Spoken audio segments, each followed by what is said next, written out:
Assalamualaikum warahmatullahi wabarakatuh. Salam sejahtera bagi kita semua. Om Swastiastu, Namo Buddhaya, salam kebajikan. Salam Pancasila. Saya tidak akan lupa karena kita adalah negara Pancasila. Jangan kita terbawa kepada arus global yang ingin memecah belah kita. Apa yang terjadi sekarang di belahan dunia itu adalah permainan globalisasi. Pahami itu. Jadi jangan kita ikut-ikutan. Ya, ini juga ikut-ikutan sebenarnya. Kita sudah terjebak dalam permainan arus global. Kita dipaksa untuk mengikuti tanpa punya pilihan. Gadget yang ada di tangan ibu-ibu sekarang adalah bukti bahwa kita dipaksa tanpa punya pilihan lain untuk masuk ke dalam komunikasi. Untuk semua kegiatan kita lakukan lewat gadget tadi. Sadari itu. Namun saya mau mengingatkan bahwa gadget-gadget yang Bapak Ibu pegang itu mempunyai agenda tersembunyi. Agenda tersembunyi adalah dia menghancurkan pola pikir kita. Lewat apa? Lewat gelombangnya dia membuat struktur DNA di dalam tubuh kita menjadi berubah. Dia merusak struktur DNA, dan struktur DNA itu akan mempengaruhi perubahan pada membran sel. Saya bukan dokter, tetapi itu yang saya pahami. Dan membran sel itu akan menghasilkan enzim-enzim negatif, enzim beracun termasuk hormon-hormon beracun. Kalau ibu-ibu pernah atau bapak-bapak pernah memegang handphone dan tangannya terasa semutan, itu adalah efek. Efeknya kenapa? Dia membuat darah kita menjadi kental. Makanya banyak sekali sekarang orang tiba-tiba apa namanya itu, ininya apa namanya itu, dia punya kekebalan imun, apa namanya, autoimun, terus kemudian juga apa ya, gampang kena namanya lupus dan sebagainya. Tiba-tiba ada kanker darah, ya, karena terlalu sering menggunakan itu. Dan waktu kita untuk menggunakan sepanjang hidup kita sampai kita lupa minta pertolongan Tuhan untuk menjaga kita dari virus-virus itu. Coba lihat berapa jam kita berdoa. 15 menit aja mungkin tidak, tetapi bisa dikalahkan 5 jam kita pakai, atau 7 jam dalam sehari, atau mulai dari bangun sampai kita mau tidur lagi. Ini yang membuat kita. Tetapi kalau kita mengandalkan Tuhan dalam kehidupan kita, Tuhan yang akan mentahirkan, Tuhan yang akan membersihkan semua racun-racun atau gelombang-gelombang negatif tadi. Ini saya bicara bukan menakut-nakuti, tapi this is a fact. Boleh dibuktikan. Dan ini melemahkan. Makanya gini, kenapa banyak terjadi hoax? Kalau ini mah gampang lah. Kenapa banyak terjadi hoax dan tidak bisa dikendalikan oleh siapapun juga? Orang hanya bisa bicara, ayo kita lawan hoax, but they don't know how to protect. Mereka tidak tahu bagaimana untuk memproteksi diri. Mereka tidak tahu bagaimana untuk melawan. Hanya mulut doang, hanya keinginan saja. Terus bagaimana dengan tangkal hoax? Tangkal hoax, gimana kita mau nangkal? Kita pakai internet loh. Jadi kelihatan kalau tidak mengerti. Kayak begini semua. Selama rekan-rekan, saya nggak terlalu mau apa, karena teks saya nggak perlu, cuma saya mau kasih pemahaman dulu. Selama kita menggunakan alat beli dari luar, jangan berharap aman. Ya, supaya bapak-bapak sekarang jangan senang dengan alat-alat luar negeri. Maaf nih kalau ada agen asing di sini. Saya salah satu yang menentang itu, karena kita dikerjain. Suruh beli, dia jebol, kita ditawarin barang baru lagi. Itu yang terjadi. Dan apa yang terjadi sekarang di dunia adalah by design. By design. Kita dikasih pertama handphone. Di situ pertama kita AMPS. Lalu berubah dia geser sedikit mati. Ya. Sehingga kita mencari lagi apa yang ini. Lalu muncullah internet. Disitulah dia pertemukan antara tadinya cuma bisa SMS kan, yang disebut dengan smartphone, teknologi komputerisasi dan teknologi komunikasi. Dia dipertemukan oleh internet. Ya kita kenal sekarang dengan orang-orang IoT. Ya, itu manipulasi juga, seolah-olah kita dunia tanpa batas, sebenarnya kita dibatasi hanya dalam ruang internet tadi. Dan kita di capture, kita di profile, di lock, nggak boleh keluar dari pemikiran yang lewat internet tadi. Apalagi sekarang bangsa kita tidak punya kreativitas sama sekali. Punya handphone buatan Indonesia aja nggak ada, maunya beli. Karena apa? Iklan-iklan tadi yang membuat kita, ih keren ya iPhone, ih keren ya Samsung. Lalu kapan Indonesia mau jadi kreatif? Kapan Indonesia mau bangkit? Jadi teksnya jangan hanya mikirin teks dari luar saja, Pak. Bagaimana Indonesia membangun industri teknologi nasional sendiri? Jangan kita mau disumpel kita punya kreativitas dengan misalnya, mohon maaf nih kalau misalnya lu nggak usah bikin kebijakan begini, lu ini aja terusin aja tuh. Karena apa? Kita ini market yang besar. Kita adalah market yang besar, makanya kita diincar. Bikinlah industri teknologi nasional di sini. Kita punya endpoint sendiri, kita punya gadget sendiri buatan Indonesia, dan kita menampung banyak korban-korban revolusi industri yang selama ini menjadi pengangguran. Jangan ngikutin teknologi baru rakyat kita nggak siap. Kita nggak siap kok, karena awareness-nya tidak dibangun sejak dari Indonesia ini merdeka. Kalau awareness-nya dibangun, beda kita menyikapinya. No, saya nggak mau ikut. Kita punya ini ya. Kita juga Indonesia pengen punya duit dong. Jangan kita disuruh beli aja terus pajaknya masuk sana. Gitu. Jadi kalau kita mau pengen pajak kita berdaulat, ya kita punya kehidupan juga kita harus buat berdaulat dulu. Tetapi kalau kita punya kehidupan kita tidak atur rumah tangga kita dimainkan oleh tetangga. Tetangga bisa ngintip. Dan tetangga bikin rumah tangga itu cekcok. Di dalam rumah itu cekcok. Kenapa? Dia mainkan teori bullshit kok. Teori adu domba. Jadi betul waktu zaman Belanda dulu dia mainkan teori adu domba itu. Politik adu domba itu betul. Kenapa? Dengan diadu, mereka mengambil keuntungan. Apa yang terjadi sekarang, rakyat diadu dengan pemerintah. Mereka yang ambil keuntungan. Jadi jangan lihat apa yang terjadi di depan mata. No. Musuh kita bukan apa yang kelihatan sekarang sedang main. Nah. Tetapi ada kekuatan di balik yang itu yang nggak kelihatan. Itu yang bermain. Gitu. Di mana-mana dalam kehidupan ini, musuh kita bukan yang kelihatan, tetapi yang tidak kelihatan. Dan dia yang bermain, dia sedang ketawa dia tuh. Bodohnya orang Indonesia, mau gua atur. Tetapi itu memang agenda mereka. Karena sistem perekonomian dunia, dia yang kuasai. Jadi apa yang Bapak sekarang bicarakan, kalau sistem ekonomi kita masih ngikutin pola dunia, ya sorry to say, kita hanya akan jadi budak. Kita sudah merdeka tahun 1945. Itu kan declare-nya. Pada saat itu kita belum merdeka beneran. Tetapi founding fathers kita mengambil suatu keputusan yang mempunyai iman bahwa saya merdeka walaupun dia belum merdeka. So we have to declare. Iman itu harus dideclare. Nggak bisa bilang saya mau ini tetapi saya nggak declare. Setelah itu melangkah dan Indonesia merdeka. Tetapi saat ini apa yang menjadi cita-cita bangsa untuk mensejahterakan kehidupan bangsa, lihat apakah sama dengan cita-cita awal. Mencerdaskan juga kehidupan bangsa, apakah sama dengan cita-cita awal. Yang terjadi sekarang mensejahterakan, tetapi dengan konsep globalisasi. Padahal konsep awal adalah asasnya adalah ekonomi kekeluargaan. Presiden kita pernah menyampaikan bahwa pemerintah mendukung ekonomi mikro, kecil, dan menengah. Artinya apa?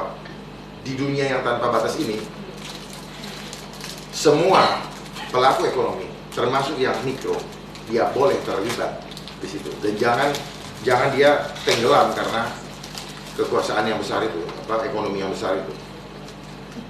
Tetapi faktanya sekarang bagaimana? Gitu. Mari kita bangun bangsa kita juga. Jangan cuma bagaimana kita ngitungin duit supaya dapat masuk buat itu, tetapi bagaimana kita membangun juga bangsa kita. saya mau tanya, sejak kapan sih pengumpulan pajak sejarahnya ini ada di dunia? Dan di mana dimulainya? Harus tahu dulu. Kenapa itu? Nah, justru ketika pajak ini mulai di situ mulai orang greedy melihat uang dan mulai terjadi korupsi. Dulu nggak ada pemerintahan, yang ada raja kan. Nah, baru dia membentuk pasukan, dia siapkan perangkatnya, setelah itu mulai dia pungut pajak. Untuk apa? Untuk membiayai kerajaan itu. Di situ munculnya pertama kenapa ini. Dulunya kita nggak punya pemimpin kita langsung pendahulu kita itu, nabi-nabi itu pemimpinnya langsung teruskan. Tetapi ketika dia mulai greedy, dia mulai membuat kekuatan. Terus kemudian, ini harus pajak. Oke, memang itu ketentuannya kita harus bayar pajak. Tapi kemudian berkembang, kemudian akhirnya sekarang kita adalah bangsa yang sebenarnya bangsa yang mandiri. Karena dulu dari sejarah Majapahit, Sriwijaya dan sebagainya, kekuasaan Indonesia begitu hebat. Termasuk yang dibilang Sundaland. Indonesia adalah pusat harmoni dunia. Tetapi kemana sekarang Indonesia? Kenapa Indonesia tidak menjadi pusat harmoni dunia? Malah Indonesia ikut ke blok sana dan blok situ. Harusnya Indonesia percaya diri. Indonesia adalah center the land of harmoni dunia, pusat harmoni dunia. Dibuktikan oleh presiden kita dulu, Bung Karno, pada tahun 1955 dengan menginisiasi gerakan non-blok di mana? Bandung. Artinya apa? Beliau mempunyai kepercayaan diri yang luar biasa. Sekarang kita sebagai penerus-penerusnya, mari kita bangun kepercayaan diri bangsa juga, supaya jangan kita diseret-seret dengan maunya mereka-mereka yang punya uang itu. Tetapi memang uang itu membuat kita menjadi hijau matanya. Kenapa? Karena desire kita sebagai nature manusia biasa yang tidak punya akhlak mulia, suka dengan pemenuhan materi tadi. Gitu. Jadi kita punya hawa nafsu, kenikmatan dunia kita itu di-entertain sama yang namanya uang. Tetapi uang itu juga lah yang akan menghancurkan kita, karena uang adalah sumber dari segala sumber kejahatan. Cinta cinta itu menjadi sumber. Ini harus tahu, gitu. Supaya jangan cuma teknologinya aja, Pak. Saya agak kurang suka kalau kita hanya mengejar secara fisiknya aja. Karena pada akhir dari kehidupan kita hanya hidup sementara di sini dan kita akan kembali kepada pencipta kita. Kita pikir kita akan hidup terus. Tidak, di antara kita ini akan meninggalkan semua. Makanya ketika ada Tuhan panggil, bahasanya apa? Telah berpulang, artinya rumah kita bukan di sini. Rumah kita, sadari itu. Artinya kalau rumah kita di sini, jangan rakus di sini. Tetapi banyak kelompok-kelompok besar untuk berkuasa untuk memuaskan ini sendiri. Karena dia ingin membangun kerajaan di sini. Kerajaan kita bukan di sini, di sana. Perhatikan semua. Perhatikan itu, lihat gejalanya. Akan kemana kita dibawa? Kita akan masuk dalam kondisi satu, kita akan dikontrol secara total oleh satu kekuatan yang saya sebut dengan non-state actor. Globalisasi ini hanyalah sistem. Ini kan kaitannya dengan globalisasi juga, revolusi. Globalisasi itu hanya sistem, tetapi di atas globalisasi ada suprasistem yang tidak akan rekan-rekan temui di internet. Karena mereka sembunyikan itu. Karena kalau kita tahu kita akan mereka sembunyikan itu. Karena suprasistemnya adalah life engineering.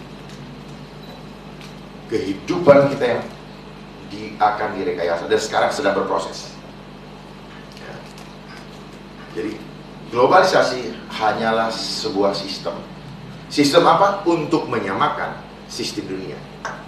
Coba lihat, ada sistem dunia kita kan? Untuk standar operationnya ada nggak? Ada nggak? Yang kita disuruh pakai ikutin standar itu ada nggak? Ada nggak? Apa? Ya, standar operation internasional. Saya ngomongnya keluar dari mulut Bapak, jangan saya ngomong. Ada? Nggak tahu? Duh, masa nggak tahu sih?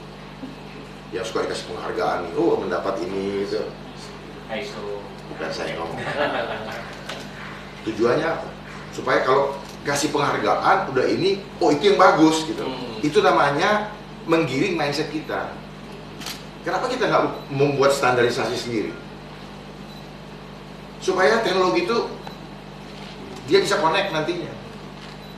Kalau nggak di standarin nggak bisa connect. Nah kalau sudah connect kita dikontrol. Oh jalurnya sama internet kok.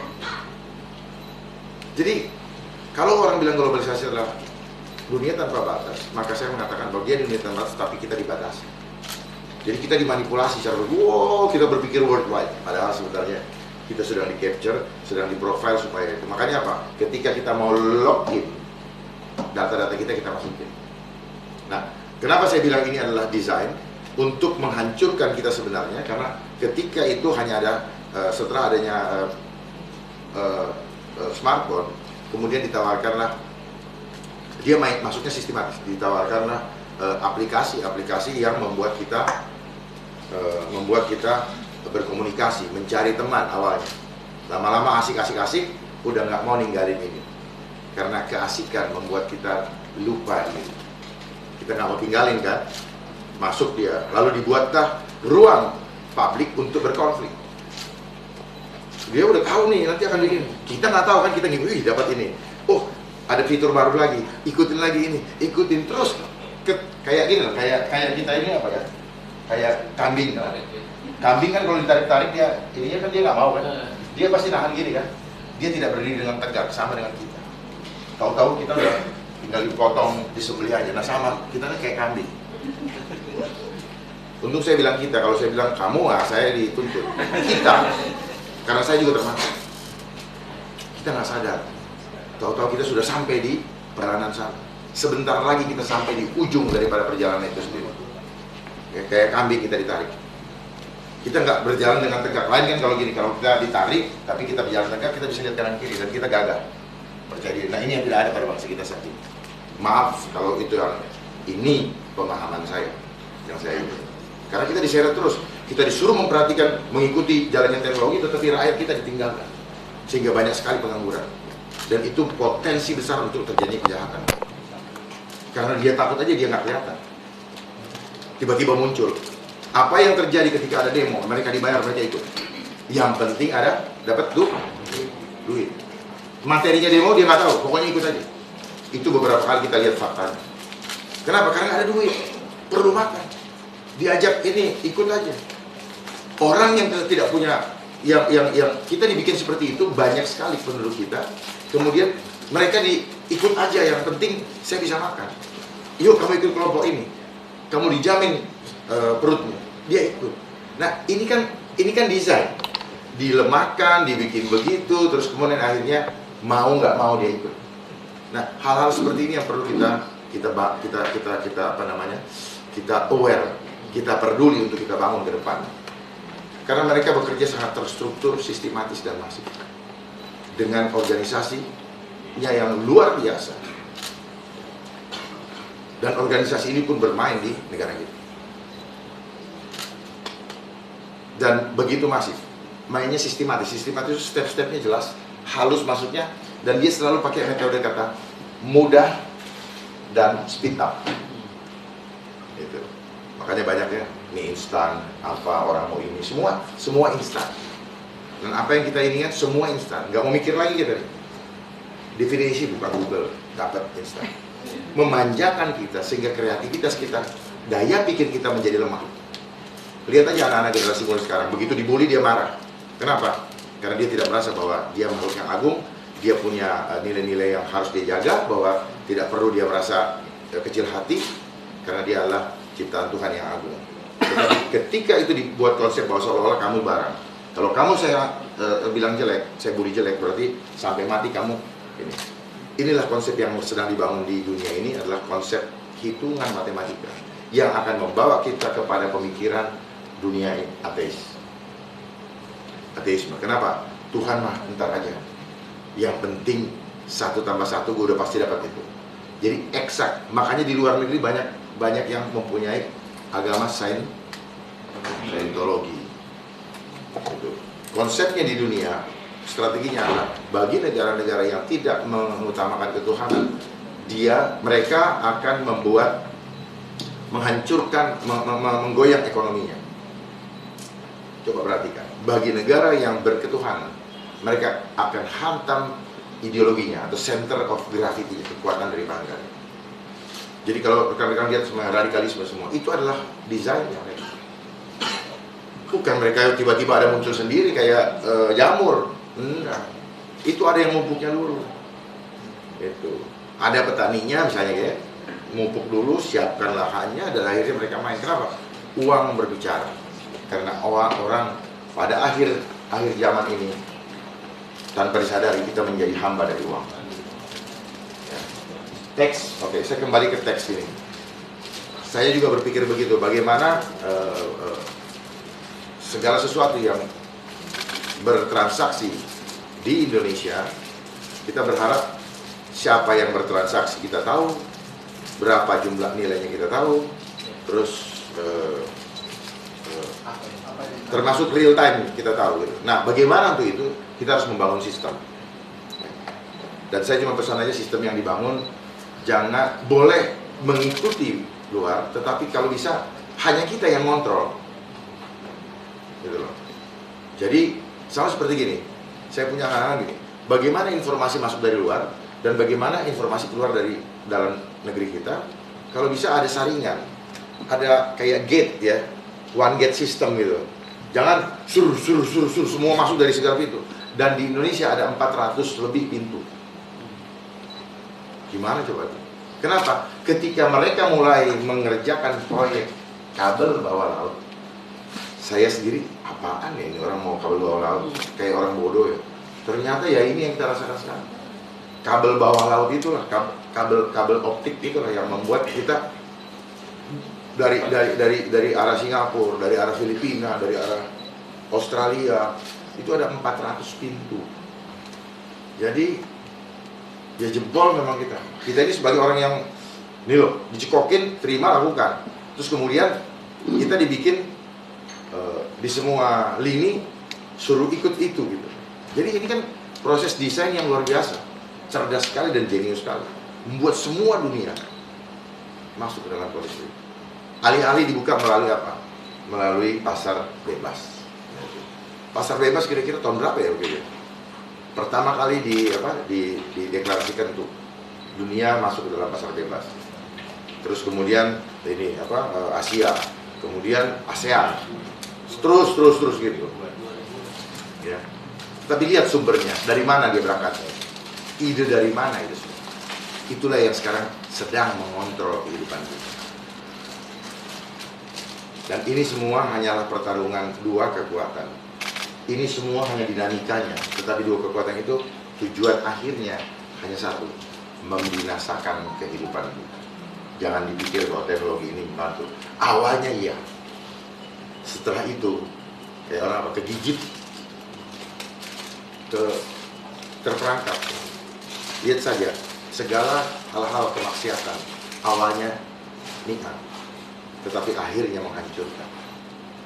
Kalau lihat kita kehidupan di negara kita sekarang, hal-hal yang buruk diekspos menjadi nilai materi. Bad news is a good news. Ya, lihat konsepnya. Selalu ada uang di balik itu. Demokrasi juga, one man one vote one value. Suara terbanyak walaupun salah menjadi kebenaran. Perhatikan. Dan ini yang membuat kita sekarang setiap orang boleh bersuara. Padahal kalau musyawarah itu orang yang ahli, orang yang bidangnya yang boleh berbicara. Hak berbicara dengan hak bersuara beda. Tetapi ini yang sedang dibangun. Jadi alih-alih ini, alih-alih begitu. Udah kacau. Coba aja di sini semua orang punya keinginan. Tetapi kalau musyawarah, kita lebih melihat kepada kualitas daripada kuantitas. Kehidupan kita juga begitu. Bukan banyaknya ini, tapi kualitas. Karena kualitas akan lebih long life daripada kuantitas.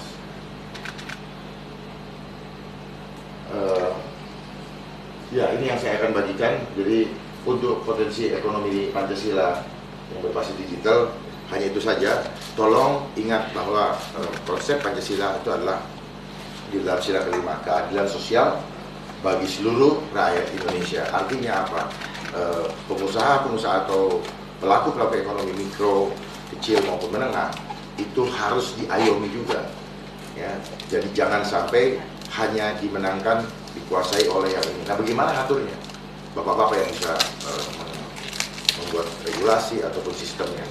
Tetapi untuk berlakunya ekonomi digital, khususnya untuk teks, digital teks, betul-betul harus buat sistemnya. Kemudian bagaimana perangkap yang membuat semua yang bertransaksi di Indonesia, baik dari Bukalapak, baik dari Amazon, baik dari apapun juga itu, Gojek. Persoalannya begini, pemegang sahamnya bukan dari kita. Ya mungkin mudah-mudahan ada, tapi yang saya ketahui startup yang ada tidak diambil alih segera oleh kita sendiri untuk mempunyai saham. Nah, mereka yang ngatur, gitu loh. Karena alih-alih apa? Oh, ini kan perdagangan global, ini kan ekonomi global. Jadi ya kami boleh cari makan di negaramu, kami tarik. Nah, tapi kalau memang mau begitu harus dibuat aturan juga. Kalau kita mau ikut saja dengan konsesi global, kita buat konsensus global, maka kita akan selalu kalah, pasti kalah. Di ASEAN aja kita kalah kok. Singapura leading sektornya adalah Singapura. Kenapa? Ya karena memang mereka berhubungan dengan yang mempunyai kekuatan tadi, sehingga mereka diduluin. Nah, setiap kali ada pertemuan selalu ini. Dan saya mau ingatkan kepada kita semua bahwa bukti bahwa kita sekarang konsep berpikir kita dibawa keluar. Setiap kita menuliskan buku atau berbicara dimanapun juga selalu disuruh pakai referensi. Kalau bikin buku dibilang pakai footnote. Footnote itu bukan bahasa Indonesia.